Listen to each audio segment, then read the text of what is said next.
নমস্কার বন্ধুরা, আপনাদের চন্দনা রান্নাঘরে স্বাগত জানাই। আশা করি আপনারা খুব ভালো আছেন, সুস্থ আছেন। আজকে নতুন একটা পর্বে নতুন একটা রেসিপি নিয়ে আপনাদের কাছে হাজির হয়ে গেছি। ভিডিওটা শেষ অবধি দেখার অনুরোধ রইল।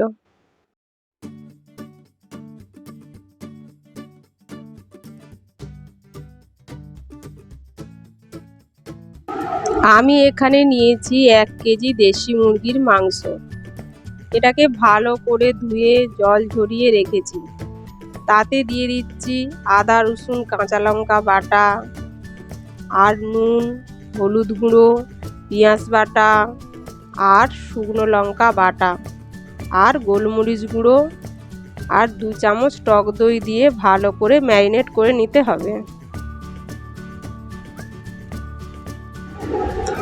এখানে আমি আরও কিছু ঘরোয়া মশলা ব্যবহার করেছি, সেটা রান্না করতে করতে আপনাদেরকে দেখিয়ে দেব।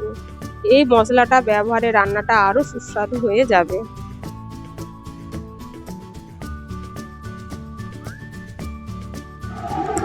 এইভাবে হাত দিয়ে চেপে চেপে যাতে মাংসের মধ্যে সব উপকরণগুলো ভালো করে মিশে যায়। এবার এটাকে আমি ঢেকে রেখে দিচ্ছি 30 মিনিটের জন্য।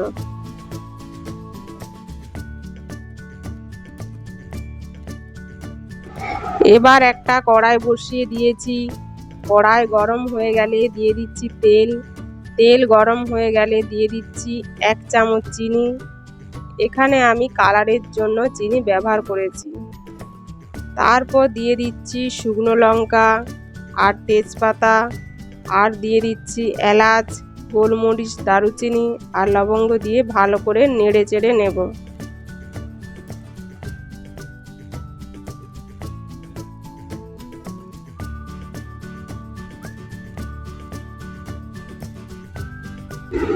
ফোড়ন থেকে সুন্দর গন্ধ বের হলে দিয়ে দিচ্ছি পেঁয়াজ কুচি, দিয়ে ভালো করে আরও একবার মিশিয়ে নেব।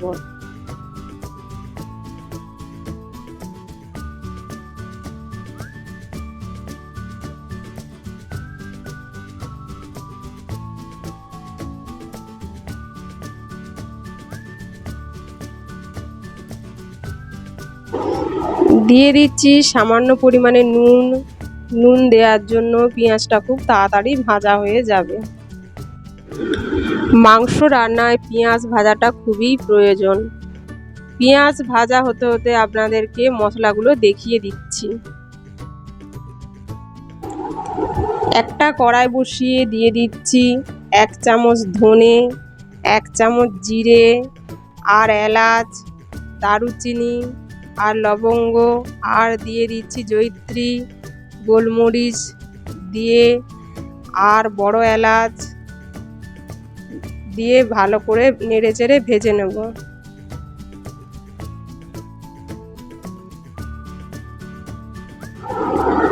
আমি এখানে নিয়েছি একদম ঘরোয়া উপকরণ, আপনাদের কোনো অসুবিধে হবে না। এবার ওটাকে একটা পাত্রে তুলে নেব, ঠান্ডা করে গুঁড়ো করে নেব।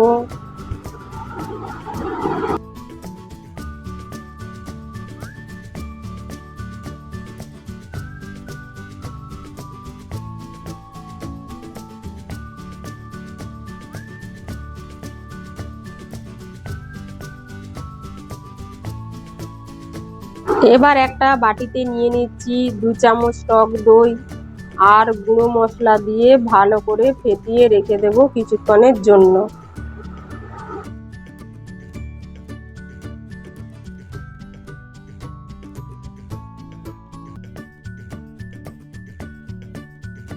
এবার পেঁয়াজ ভাজা হয়ে গেছে লাল করে।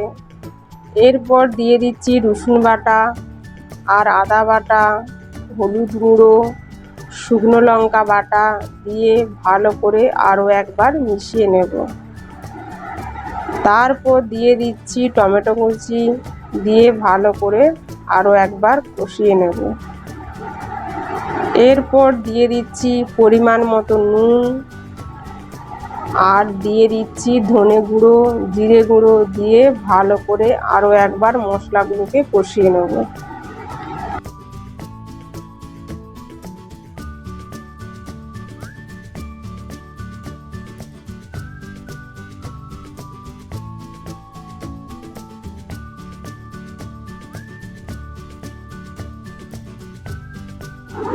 এবার দেখুন আপনারা মশলা কষানো হয়ে গেছে। মশলা থেকে তেল ছাড়তে শুরু করলে দিয়ে দিচ্ছি ম্যারিনেট করা মাংসগুলোকে দিয়ে ভালো করে আরও একবার মিশিয়ে নেব।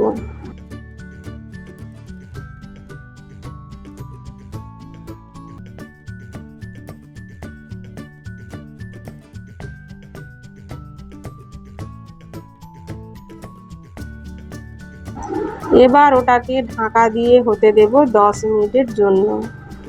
ওই সময় গ্যাসের ফ্লেমটা আস্তে রাখতে হবে। এবার 10 মিনিট পর মাংস কষানো হয়ে গেছে, দেখে বুঝতে পেরেছেন আপনারা। এবার দিয়ে দিচ্ছি গরম জল, দিয়ে আরও কিছুক্ষণের জন্য চাপা দিয়ে দিচ্ছি।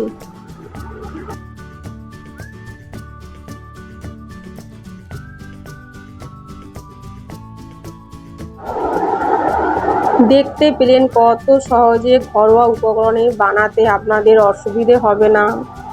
এরপর দিয়ে দিচ্ছি ফ্যাটানো টক দই আর গুঁড়ো করা মশলা, আর দিয়ে দিচ্ছি চেরা কাঁচা লঙ্কা। আপনাদের হাতের কাছে থাকে ধনেপাতা দিয়ে দিতে পারেন।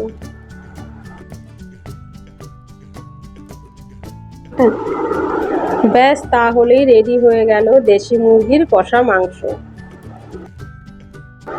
এই সহজ রেসিপিটা আপনাদের নিশ্চয়ই ভালো লাগবে। আমি আপনাদের রিকোয়েস্ট করব, একবার হলেও ট্রাই করুন। আমাকে কমেন্ট করে জানাবেন। এই রকম আরও নিত্য নতুন রেসিপি পেতে সাবস্ক্রাইব করে পাশে বেল বাটনে প্রেস করে রাখবেন।